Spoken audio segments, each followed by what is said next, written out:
तर रक्षाबंधनच्या सगळ्यांना खूप खूप शुभेच्छा। आणि असा हा नारळी भात ना आपल्या ह्या नारळी पौर्णिमेला हमखास घरोघरी केला जातो, अगदी फडफडीत होण्यासाठी आणि एक एक दाणा दाणा मोकळा होण्यासाठी। हे बघा अगदी शेवयांसारखा तयार होण्यासाठी आणि दाणा प्रत्येक तांदळाचा दाणा बघा कसा मस्त असं सुटसुटीत झालेला आहे। तर हा असा नारळी भात अगदी प्रमाणबद्ध साहित्य घेऊन कसा करायचा, अगदी झटपट होणारा 5 ते 7 मिनिटात तुमचा नारळी भात अगदी तयार होणार आहे। चला तर मग मी सरला तुमचं मनापासून स्वागत करते आपल्या सरलास किचनमध्ये। साहित्य सर्व मी इथे घेतलेलं आहे, डिस्क्रिप्शनमध्ये सगळं प्रमाण मी देणार आहे।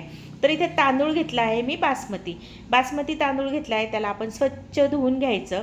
2 ते 3 पाण्याने स्वच्छ धुवायचं, सगळा स्टार्च त्याचा निघून जाईल। म्हणजे स्टार्च बासमतीला एवढा नसणारच, पण बासमती तांदळाचा ना नारळी भात खूप सुंदर लागतो। नसेल तर कोलम तांदूळ घेतलात तरी चालेल। आणि आता बघा हा सीझन कसा आहे, आता शेवट आहे, अजून 2 महिन्यांनी नवीन तांदूळ येईल। तर हा जुना तांदूळ आहे, त्यामुळे पाणी किती वापरायचं हे मी व्हिडिओमध्ये तुम्हाला पुढे सांगते। तर आता हा तांदूळ स्वच्छ धुवून झालेला आहे, त्यात पाणी घातलेलं आहे।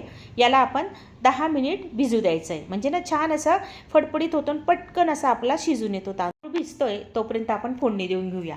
म्हणजे 5 मिनिटांनंतर मी फोडणी द्यायला घेतलं। तर इथे बघा 2 चमचे साजूक तूप घेतलेलं आहे वितळलेलं, त्यात एक दालचिनीचा तुकडा, 2 मिरे आणि 2 लवंग घातलं। ड्रायफ्रूट्स घाला आवडीनुसार। मी इथे काजू आणि बदामाचे थोडेसे तुकडे घेतले, 4-5 काजू 4-5 बदामाचे। आणि हे ना गॅस बंद करून नंतर आपल्याला भाजायचे आहेत बरं का, म्हणजे तळायचे आहेत तुपामध्ये। आता हे गार्निशिंगसाठी इथे मी 4-5 काजू घेतले, साईडला करून घ्यायचं आणि नंतर त्यांना भाजायला घ्यायचं। इथे बघा मी ना गॅस बंद केलेला आहे बरं का।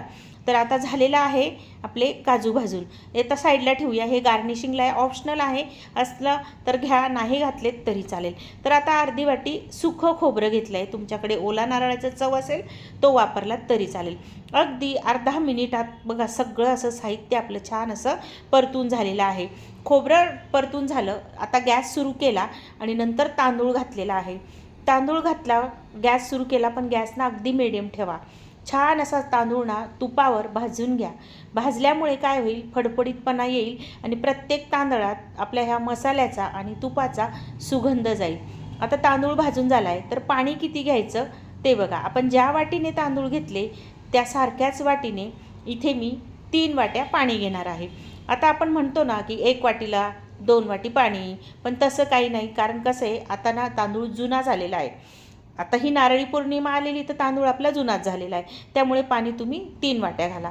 थोडेसे किशमिश घातले, मिक्स केलं आणि अगदी पाव वाटी साखर घातली, तुम्ही आवडीनुसार अर्धी वाटी घालू शकतात। अगदी चिमूटभर मीठ घाला आणि नंतर पुन्हा मिक्स करा। मीठ मात्र नक्की घाला, अगदी छान चव येते मिठामुळे गोडाच्या पदार्थाला। आता मिक्स करून झालेलं आहे, एकजीव झालं सगळं। थोडासा फूड कलर घातला आहे, अगदी किंचित घातला आहे, तुम्ही केशरही घालू शकतात किंवा नाही घातलं तरीही आपला भात छान होणार आहे, अगदी मस्त चविष्ट होणार आहे। मिक्स करून घेतलं, आता झाकण लावून घ्यायचं। झाकण लावल्यानंतर कुकरच्या 3 शिट्ट्या करून घ्यायच्या। तुमच्या कुकरच्या कशा होतात त्याप्रमाणे, म्हणजे तुम्ही भात वगैरे करत असाल ना तसं त्या कुकरच्या शिट्ट्या करून घ्या।